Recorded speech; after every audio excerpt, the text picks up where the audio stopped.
Rising crime, folks. It's your boy MGM with another crazy reaction video, man. Today we have cops discovers caregivers' dark secrets. Man, I hope it's not what I'm thinking. Before we get into this video, make sure y'all smash that like button. And if you're feeling generous, drop a comment down below and subscribe for more content. Let's roll the clip. 2 hours with one of the residents, and then showed up and the resident's dead. He's already in rigor. Yeah. He's been down for a long time. Yeah, this is like, it's been a while already. It's been a while. You keep saying he was fine. He was fine. Clearly not. He's dead. What? I know. I mean, he died in my arm. He died in your car. In Phoenix, Arizona, on April 10th, 2025, a vulnerable adult with profound disabilities dies under increasingly suspicious circumstances. As police demand answers, the truth begins to surface, and all eyes turn to a caregiver who is hiding a disturbing secret. I would never in my whole entire life think my brother would ever be killed by someone. The following is based on official police records, and the footage has never been seen before until now. Please note that all persons charged with a crime are presumed innocent unless and until proven guilty in a court of law. In the early evening, Phoenix police are called to a group home for disabled and vulnerable adults after a resident, 50-year-old William Miller, was found unresponsive. Was the guy who died or is dying in the He was in bed. No, so here's what happened. We think what happened. So we got here, there's a dude laying on the floor in the living room. Okay. Right? He's dead essentially. We worked him and took him to the hospital, but he's essentially dead. Once William reached the hospital, he was pronounced deceased. According to his sister, William had been diagnosed with, quote, profound mental retardation and functioned at the mental capacity of a 4-year-old child.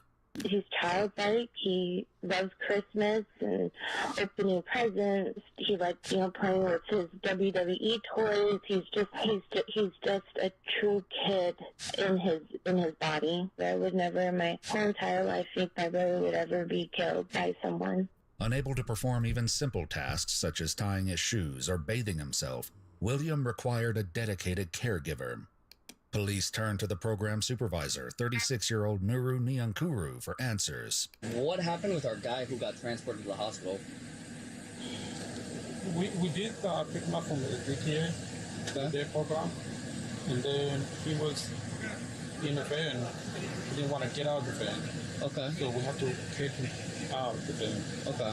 And then when we got inside the room, when we just found him, he was already not breathing. So one of my co-worker, he did CPR on him. But which van did you guys pull him out of? that van was there. That van right there? Yeah, the whole van. When he was still in the van, was he breathing or was he... He was breathing. He was still breathing when he was inside the van. Nuru explains it was only 1 or 2 minutes after they brought him inside that he suddenly stopped breathing, and emergency services were called. When you guys were driving here, was there any signs He of was him? fine. He was fine. So when he arrived here, He didn't want to get out the van. he didn't want to get out the van. Yeah. But then how does he go from not wanting to get out and then he's unconscious? I asked him, do you want to get out? He wanted mac and cheese. And then he's like, oh, sure, I want mac and cheese. Okay. So I thought he was going to actually get out and get a mac and cheese, but he didn't get out. So I came back to do it for him. Nuru adds that while he did go inside the house without William, he didn't leave him outside in the van by himself. Who was watching him though? The one with the hat, the red hat. The red hat? Yeah. Okay, so the only two people who were in that van alone, between him breathing, was our guy who got transported and Red Hat. Yeah. Does Red Hat have any behavioral help? No. Is he a staff member? Yeah, he's staff member. They take the caregiver aside for questioning, but his version of what happened doesn't quite match up with Nuru's. I went out and I saw him unconscious. You saw him unconscious inside of the van? Yes. When he's inside the van, right? So it was like this, a little like snorting or something. So you weren't inside of the van alone with him at any point? Because that's what the staff manager's saying, that he went inside and you two were in the car alone for about a minute. He called me, so he came to me and I came outside alone. And I saw him unconscious in the car. Yes. Okay, so you were originally inside the home. You didn't go with him to go and pick up. With stories that don't line up, officers press Nuru for answers, but the contradictions leave them running out of patience. Today, you went. Was there anybody with you when you went to go pick him up? The guy with the hat. So the guy with the red hat? Yeah. The one that I was just talking to? Yeah. He went with you in the car, Yeah. driving to go pick him up? Mm-hmm. He went with you in the car? Yeah. You guys drove together? Yeah, yeah. Because he's telling me something completely different. He's telling me that he was not in the car with you, that he was here at the group home, that his shift doesn't even start till 2. Yeah, he started. So somebody here is lying, and I need to find out who, because somebody's Okay. gonna die. Yes, So let's figure that out real quick. Were you driving the car alone, or was the guy with the red hat? He was one went to pick up them up. The guy with the red hat was the one who went to go pick him up? Yeah. You didn't? No. Because he's telling me that you went to go pick him up. No. Driving to go pick him up from the place. I did not go pick. That was not you. No. So if we go and we pull cameras from over there and we look at it and we see who picked him up, it's not going to be you on those cameras. It's going to be him. Yeah. While it's clear that someone is lying, investigators face an even bigger problem. According to observations made at the hospital, Nuru's claim that William was recently talking to him is impossible. He's already in rigor. Yeah. He's been down for a long time. Yeah, they said that last time they saw him normal was like around 10 in the morning. Yeah, this is like Been a while already. been a while. With countless questions and no clear answers, police decide to take several caregivers into custody while they search for the truth. Listen, you're not under arrest. You're just getting detained while we clarify some facts of the story here, okay? Yeah, that's fine. They're about to learn there's a shocking and disturbing reason behind the inconsistent stories. According to another caregiver, Nuru had been the one with William, and he received a call from Nuru while he was still driving the van. He's like, William passed out. I'm like, what do you mean passed out? Wait, okay. New tells you William passed out. Yeah. Okay. Over the phone or in person? Over the phone. This is over the phone. All I'm right. like, okay, you know what? Just swear. Go do the wrong with them. Right now, because I don't understand what Nuri is saying. So when I get there, he said he was passed out in the van. So when New was talking to you over the phone, you couldn't really understand what he was I saying? didn't understand nothing. But now, when you were saying you couldn't understand, why is it that you couldn't understand? It's What like- did his voice sound like, or Like why? he's drunk. An officer reads Nuru his rights and prepares to question him further, but another officer quickly steps in to confront him. Before anything, how much have you had to drink today? When I was home, So just in total from, like, let's say maybe an hour back, 2 hours ago, how much total have you drank today of alcohol? I mean, when I was home, I had what is that called?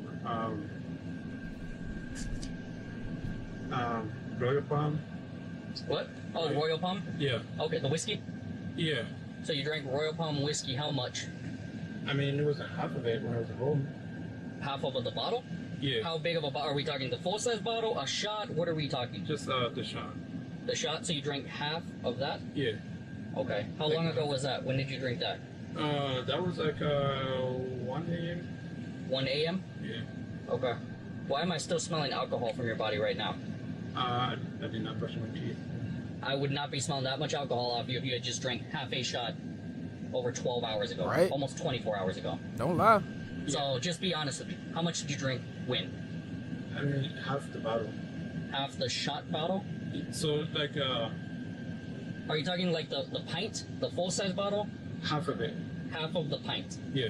An officer Man, arrives to half a conduct a pint? preliminary breath test, and as he's brought up to speed, he begins to form a chilling theory for what may have happened to William.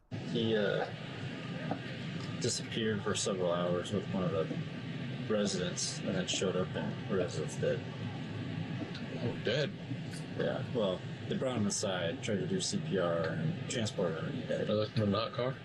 That's what it sounds More like. likely. Take the breath, deep breath in. And blow out through the straw. Blow, blow, blow, blow, blow, blow, blow, blow, blow, blow, blow, blow. Okay.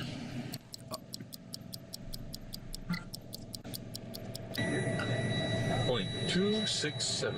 267. Damn. What's that, like 3 times the limit? A little bit more than 3 times the limit? But look, I had a theory that he left this man in the car. He already said he fought to get out the van. You said fuck it, and you left him in there. That's why y'all gotta be careful who y'all let take care of y'all family, man. Dang, 267. And he's going up. I can guarantee he's going up. With this serious turn of events, the other 2 caregivers are released. and Nuru is brought to the police station. As the detective begins his questioning, Nuru once again denies being with William today, claiming he didn't even come to work until the late afternoon. Don't lie to me. Yeah. Okay? Don't lie to me. Yeah. Because we know what time you checked in. You clocked in at 10. Hmm? You clocked in around 10. 10 in the morning? Mm-hmm. I was not there at 10 in the morning. Because his appointment was at 11:30. Though he finally admits he came in early to pick up William, getting a straight answer for what happened next remains a challenge. You knew about the appointment. You were going to take him to the appointment. Yeah. So you drove him to the appointment. For the 11:15? Yes. I think the other guy drove him. You keep changing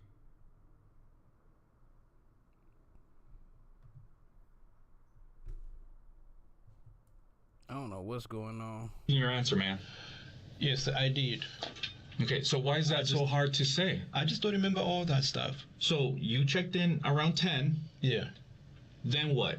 And then the appointment was 11:15. Did you guys make it? I don't remember.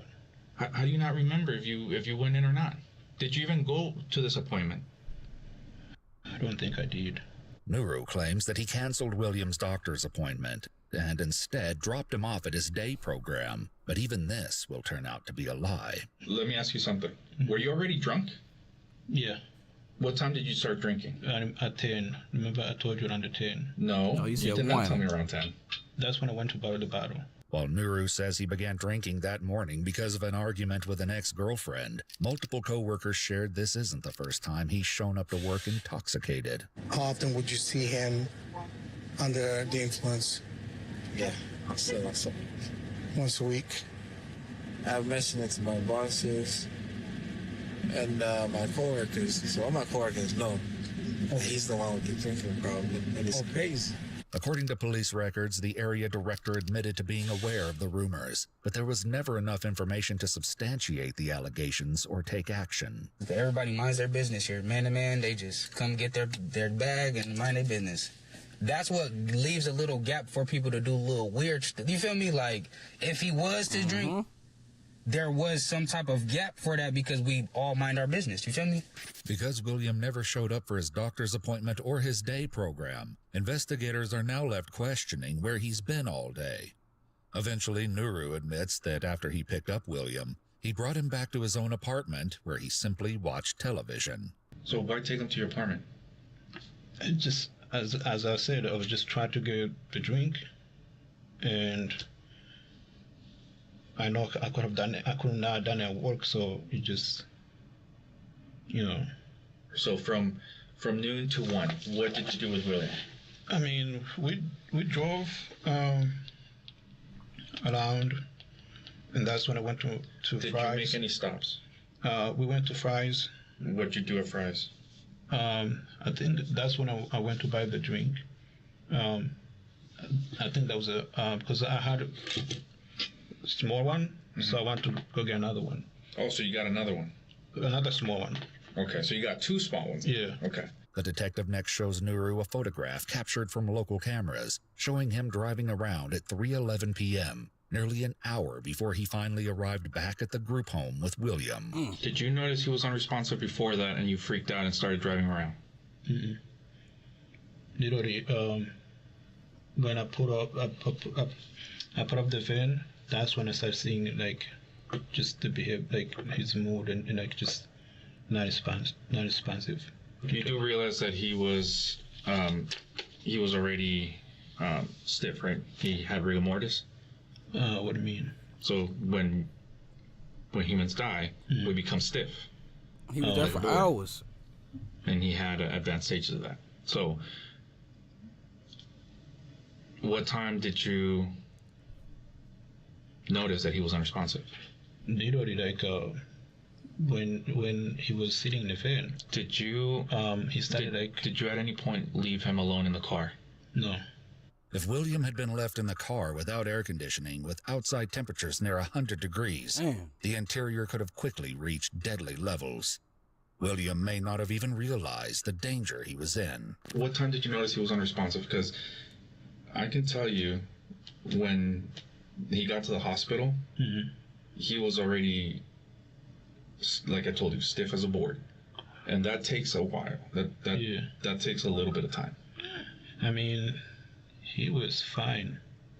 You keep saying he was fine. He was fine. Clearly not. He's dead. I know. I mean, he died in my arm. He died in your car. Detectives pause briefly to execute a search warrant for Nuru's blood. When the interrogation resumes, the focus shifts to whether he will accept any responsibility for what happened to William. You think you were doing him a good service, a good deed, by you drinking, being impaired? No, I should not have done that. Why not? To me, when it comes to the members, we still have to care.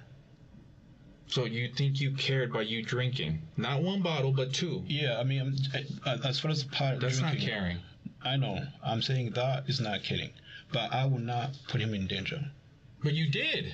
You did put him in danger. You drove with him in the car. Yeah. So you are going to get charged. You are going to go to jail today. I know. Okay? I know the consequences. But just for the record, as far as like food, for example, or drinks and stuff like that, or leaving him behind in the van, I did not do all that. And that doesn't matter.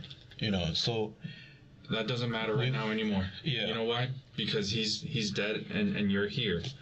Following his interview, 36-year-old Nuru Nyankuru was booked into jail on one count of vulnerable adult abuse. According to a local news report, the death of 50-year-old William Henry Miller was later attributed primarily to an irregular heartbeat, linked to hardened arteries, though the medical examiner found that extreme heat exposure and other medical conditions may also have contributed. The case is still ongoing. If you'd like to see select new videos early and help us... Wow. That was crazy. So, I mean, they said it was an irregular heartbeat or whatever. And they said that the heat might have to do something with it. So, he probably did. 9 times out of 10, he left that man in the car, bro, to go get him a drink. Without a care in the world, bro. That's crazy. That's why you got to watch who you let people... You got to watch the people who you let take care of your family members. For real. Let's see what else on here. Find something else real quick.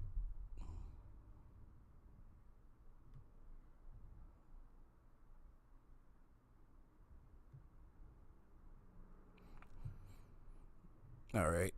Cop allegedly returns to 911 caller's home for disgusting discovery. I'm going to say that.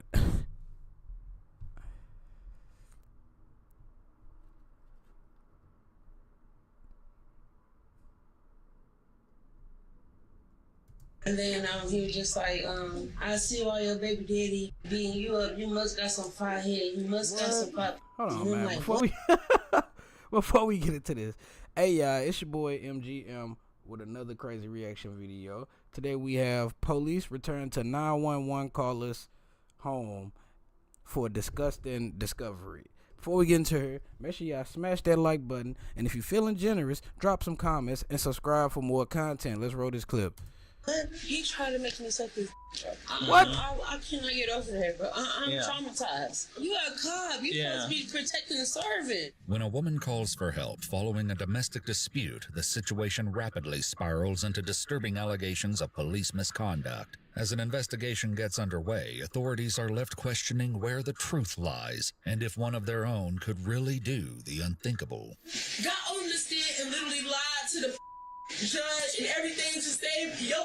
I don't recall. This time I recall every thing. You going down. The following is based on official police records, and the footage has never been seen before until now. Please note that all persons charged with a crime are presumed innocent unless and until proven guilty in a court of law. On November 28, 2024, around 2 a.m., a police officer in Muskegon Heights, Michigan is approached by an intoxicated woman outside the Paradise Banquet and Event Center. Sharianathan discloses a chilling allegation about one of his colleagues. As soon as she started saying that, I was like, He was uncomfortable. Yeah. I just said, hey, look, MSP's coming in, they're going to take the report from you. Oh, my God. All right, well, I'm going to go make sure MSP's coming in. Make sure your car camera's on immediately. I don't want to be involved in none of that. Wow. Realizing that the state trooper will take longer to arrive than expected, the officer decides to drive Shariana home, where she will wait to give her full report. Okay. Shariana?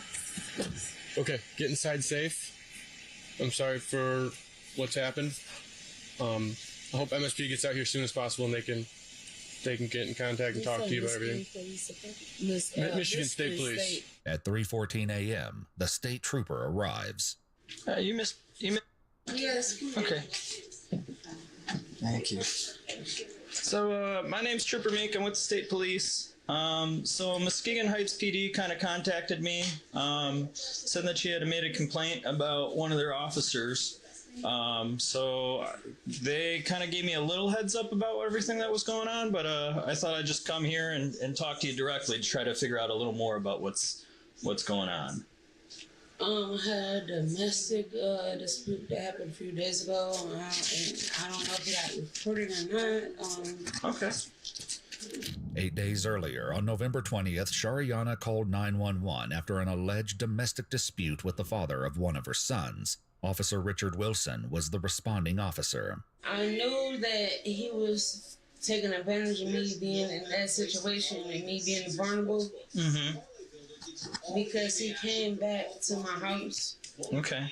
And brought me a mop. Brought you a what? He brought me a mop because I got my kicked. Okay. And the person that whooped my dump pop and all over the floor and just did a whole lot of extracurricular activities. Damn. Listen. Mm-hmm. His body camera was never on once he stepped foot right here, boom. Shariana is certain of this detail because she claims that the light on the camera was turned off.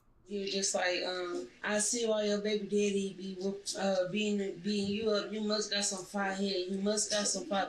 And I'm like, what? Okay. Fire head, fire. What are you talking about? Mm-hmm. I must got some what? That don't even justify me getting my beat. Yeah. Right. But you saying it like you want me to. Yeah. And then his was off and he kept grabbing my. Back of your head? This is when Shariana said that everything took a turn for the worse. Did he try to force anything or? Yeah. Okay. Like he sat right here on this couch. He sat right here. Okay.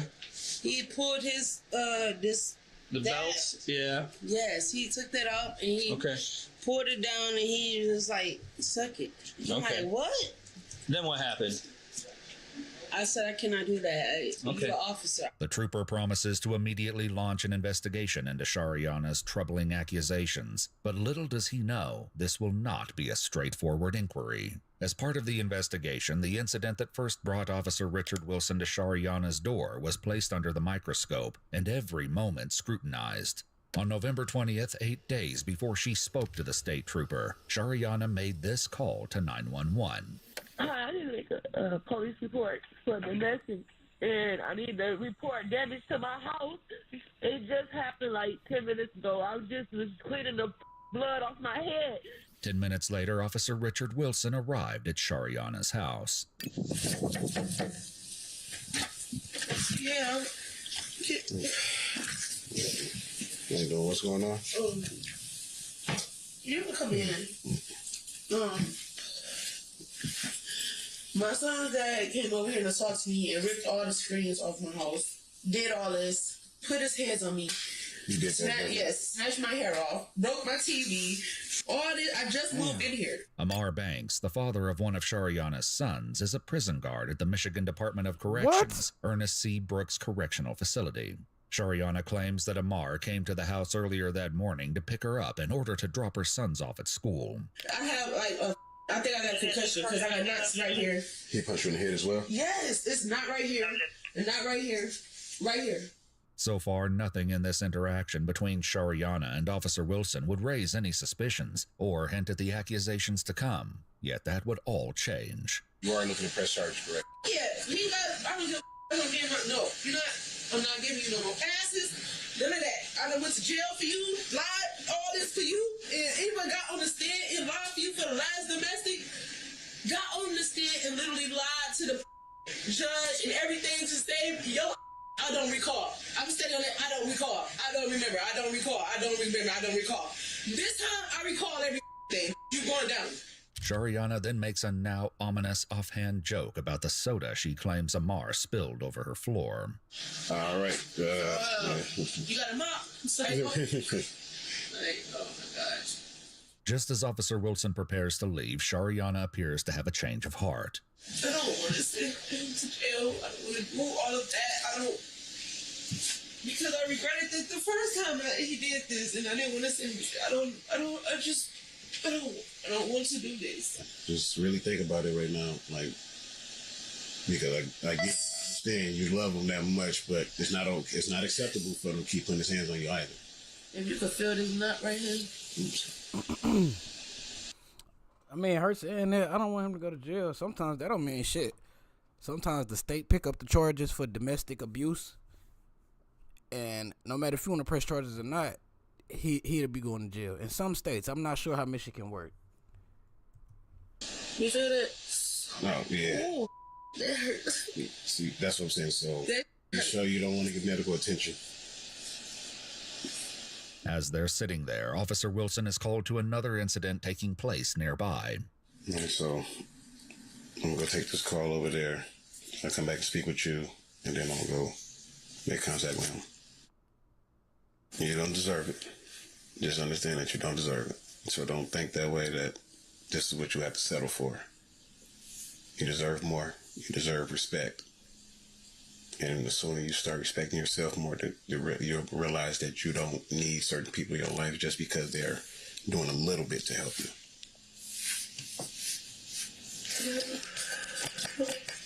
Officer Wilson can be seen turning off his body cam. What happens next is subject to intense debate. What is known for sure is that the day after Shariana disclosed the alleged incident to the trooper, Officer Wilson finally spoke with Amar about the initial domestic dispute between him and Shariana from the 20th. How you doing, young fella? All right. It's kind of cold out here. I'm going to try to make this quick and brief. Last week on the 20th, your child's mom, Shariana, stated that you came over her house that morning and assaulted her like you said that you beat her up, tore her house up, and then left. Amar shares his side of the story, claiming that his son wasn't even at Shariana's house. So you never even seen her that morning? Okay. All right, so she's basically just coming up with a story. So does she deal with anybody else that would have assaulted her and that she would have put that on you, or? I don't know, she done a lot of my Okay. All right, so are y'all beefed out anything that she just, do y'all have issues all the time that she does this on the regular? Shit. I mean, she got me. Quite a few issues before me. Like this past summer, she just trying to lie to me, try to lie on me. Said I assaulted her just previous summer, and then the police arrested her for lying to the police. Oh wow! So she's done this before, like what she made a report and then it came under investigation. Yeah, she's actually lying. While everything may appear to be above board with this interview, something sinister lurks just under the surface. The truth was only exposed when the troopers spoke with Amar themselves. At first, he continued to deny even being at Shariana's house on the morning of the 20th, but eventually he admitted this was a lie. He claims they argued but was adamant he never hurt her or damaged her house. However, this was only the beginning of his admissions. He soon revealed that he actually knew Officer Wilson long before this incident. I seen him growing up kind of like role model type person. She was saying that the Officer Wilson had tried to make like some sexual engagements or whatever to her, but I'm like, I don't know, cause I'm like, I don't know, I don't really know about that, man. Like, cause I've been knowing him for a little while, so I'm not sure if he'll come off like that. See, you gotta be careful though. No matter how long you known somebody, man, people be weird nowadays, bro. You have to expect the unexpected from people that you wouldn't expect it from. Dead serious. Despite Amar's uncertainty, when Shariana spoke with troopers for a second time, she explained what happened after Officer Wilson returned to her house on the 20th. Not even suggesting that I give him some head. He took off his belt and stuff. He sat right here. And I didn't know what else to do. Like, I had my own legal stuff going on. I was scared. She then makes a troubling admission, different from what she'd previously claimed. I gave him. For the troopers' investigation, Shariana even allowed them to photograph her demonstrating the act. He said, keep this between us, and then he left. In a strange set of circumstances, Amar became an important witness to Officer Wilson returning to Shariana's house for the second time. As I'm ready to go pick up my son, Wilson's police car is still right there, and I'm like, well, okay, I'm gonna just keep going on. While driving past Shariana's house, he not only saw Officer Wilson's car, but texted Shariana at 1:05 p.m. saying, "Nice try," believing that she was filing a police report. This isn't the only shocking thing Amar reveals. He now admits that the two spoke prior to Officer Wilson turning on his body cam footage on the 29th when he arrived to interview Amar. I guess he had talked to like a union person, something. I guess he had got a wind about what was going on with myself. He said that my baby mama had made some accusations against him. He said, man, talk to my mama and see what she got going on. I said, I'm trying to see if I can pretty much make this go away. But I'm like, nah, I can't make that go away. Pretty much, you scratch my back type, and I take care of you type. Okay. With this disturbing revelation in mind, the footage from Amar's interview with Officer Wilson is cast in an entirely new light. Oh, so basically she has a history of these things. Yeah, she's pretty much like trying out to give him type things. During Shariana's second interview with the troopers, she's asked to do one final thing, a recorded pretext call. With the troopers gathered around her, Shariana calls Officer Wilson. Who gave you this number? This is not my work number. I want to know if I'm going to get in any type of trouble. Any type of trouble for what? I didn't do anything, so you didn't do anything, so what are you talking about? I never told anybody anything because anything didn't happen, so I didn't do anything, you didn't do anything. Only thing my body camera would show was me interviewing you. So it's not going to show nothing else that happened, right? Nothing else happened. I left and I went and took my other calls. You left and you came back, right? Is they going to show that? What should I tell them if they ask me any questions? What are you talking about? Like you tell them that I interviewed just like I did. I interviewed you and I left. You asked me to come back by to make sure he didn't come back, and I rolled back through that. He didn't come back by, and I went and interviewed him when I returned back to work. Can you get in trouble for giving a police officer at all, period? He got... Because she using these terminology words, bro. She talking like she has somebody around her. If she would have used certain words, you know what I'm saying? Instead of saying, she should have said, he would have made it would have been a little bit more believable. But he know that you around somebody, so yeah, that's why he hung up. He a sick bastard. He got a feeling. You're doing a great job. I can't get it out of him. He's trying his hardest not to. He keep hanging up on him. Officer Wilson eventually calls her back. Listen, don't play with me on my phone like that. You're not going to play that game with each other. That's my job. Ain't happen with me and you. And I don't play that. Don't do that. Please don't call. I'm not playing that game. What game? Though Officer Wilson has once again hung up, it wouldn't matter. Shariana has found evidence that would change everything. She used a paper towel to clean herself after the incident, which the troopers find in her trash, and she also hadn't washed the shirt she was wearing at the time. This, along with her sweatpants and a couch cushion, were all taken to compare with Officer Wilson's DNA. The only person left to tell their side of the story was Officer Wilson. On December 9th, just a few days after Shariana's staged call, the trooper approached him. I'm here because of the allegation that you're referring to, okay? Yeah, I'm not sure what your understanding is of what the allegation that is. I asked for. Okay. But it's like I didn't ask for no, but I'm just like this. I want to let you in rep, and I just want you in reputation because I don't know where it's going now that like all of this is crazy.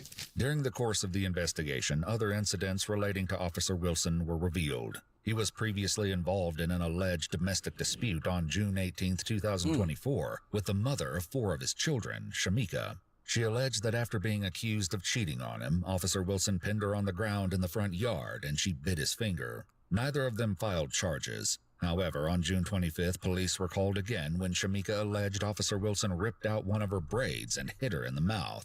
The prosecutor's office authorized an arrest warrant against Officer Wilson for domestic assault. Though it's unclear if he was arrested, this occurred about 5 months before the incident with Shariana. So if you want to take a seat, I'd love to ask you some questions. I'd rather have my lawyer present at this point now. This is all voluntary, okay? Again, this is all separate and aside from anything that you and Chief talked about, anything that your department has. Okay. At this point in time, I'd just rather have a lawyer present.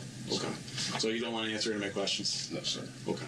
He informed the trooper that he'd been placed on administrative leave until further notice. This crazy girl that her baby daddy told me that she's trying to lie on him. According to court documents, Richard Wilson was charged with misconduct in office and neglect of duty. The charge of misconduct in office was eventually dismissed, but he pled no contest to neglect of duty. He was sentenced to pay a $300 fine and didn't serve any jail time. If you'd like to see select new videos early.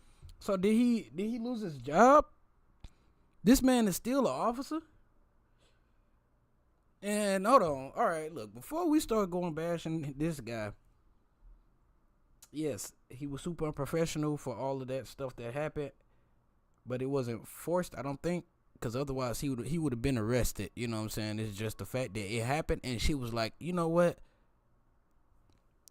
It happened. I'm finna get you in trouble, because I guess he took advantage of her, like basically while she was vulnerable. She was vulnerable. He took advantage of it, and I guess she realized that like moments after. Sick bastard with a badge. Using that badge to get some, yeah.